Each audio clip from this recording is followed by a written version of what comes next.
Zadia Tower 4 is coming and Zadia Tower 3 is fast approaching. So before the price increase, habol tayo sa few units left dito sa Tower 3.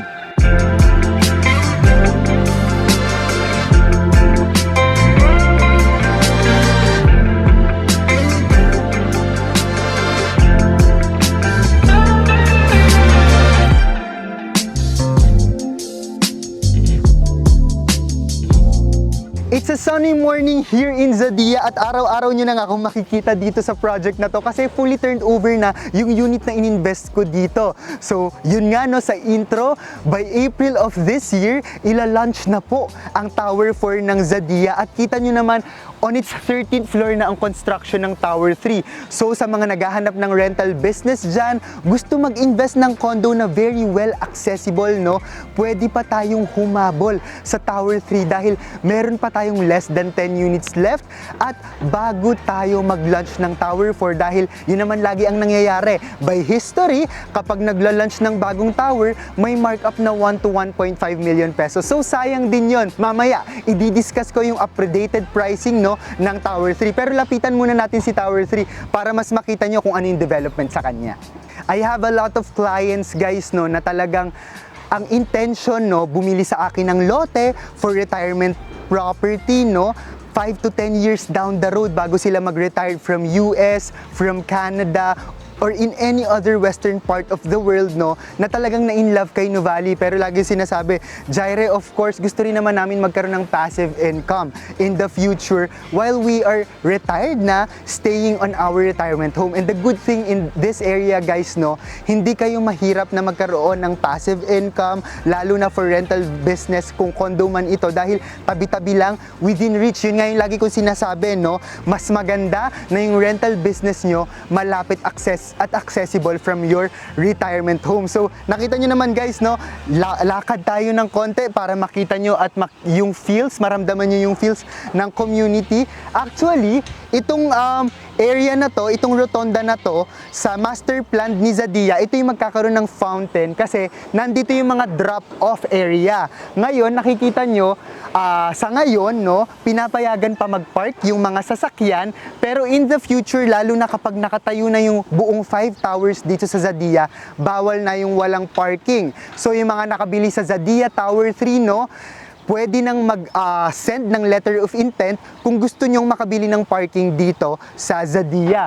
So as you can see, again, on the 13th floor na, ang bilis nila gumawa and nag-soil test na po para sa clubhouse. So as you can see here, dito kasi itatayo yung clubhouse. So ipapakita namin sa inyo, no, kung ano yung itsura ng clubhouse sa presentation area, sa presentation material ni Zadia. So nag-soil test na rin tayo.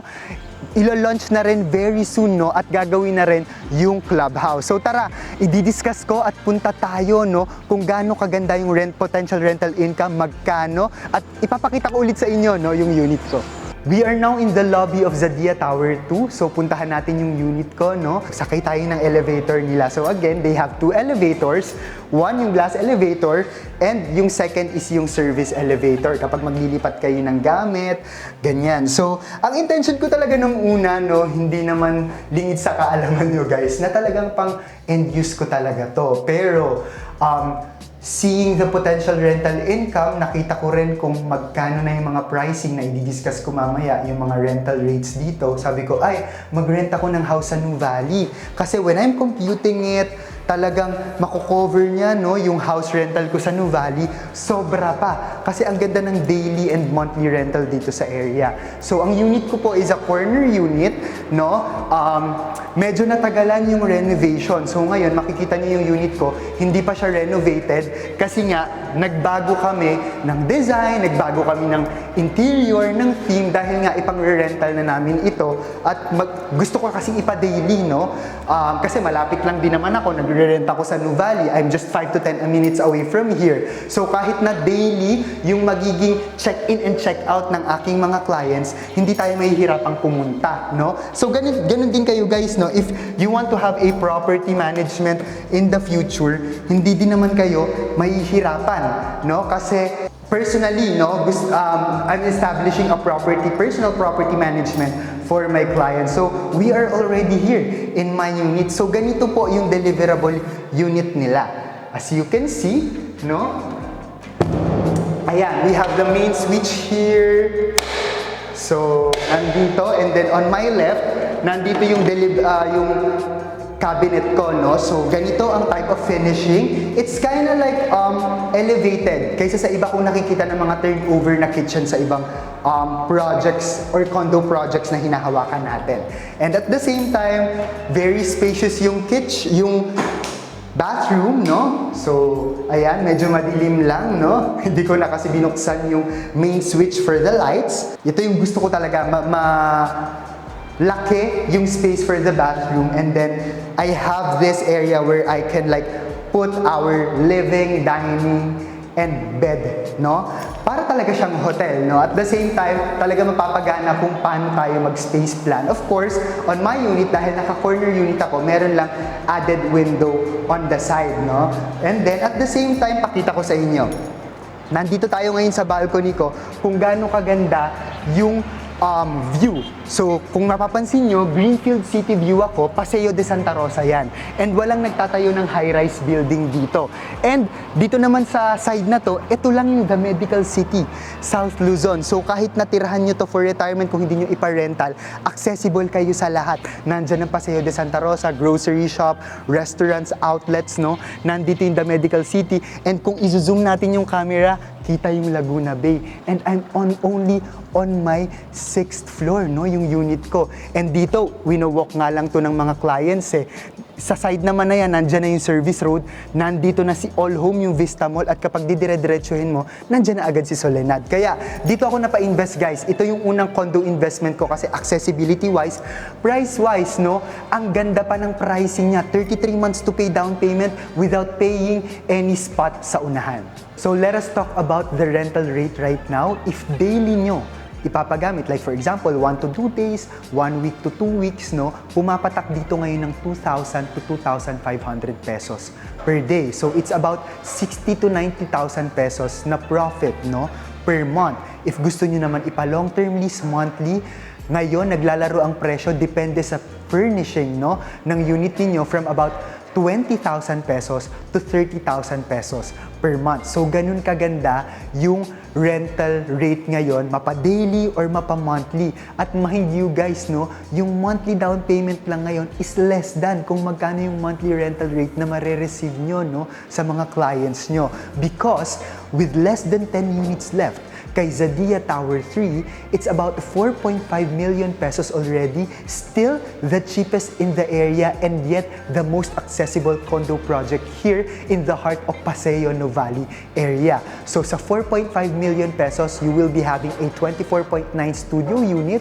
Meron tayong available sa highest floor, which is considered the penthouse, no, ng Tower 3. So 18th floor yan. 33 months to pay down payment for about 22 to 25,000 pesos monthly. Again, hindi ito katulad ng ibang condo project, no, na merong spot payment na kailangan kang bayaran sa unahan for about 10%.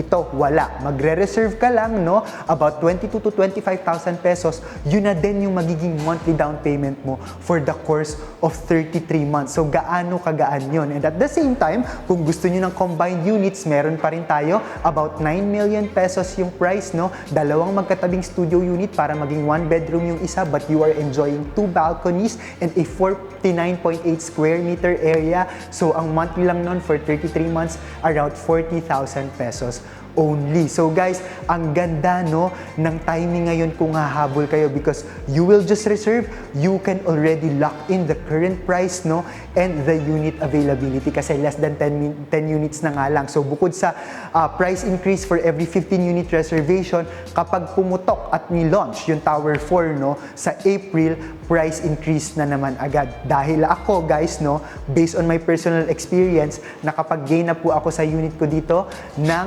about 1.5 million pesos dahil mas mura ko siya nabibili, no. Pero of course, no, walang late sa real estate investment, no.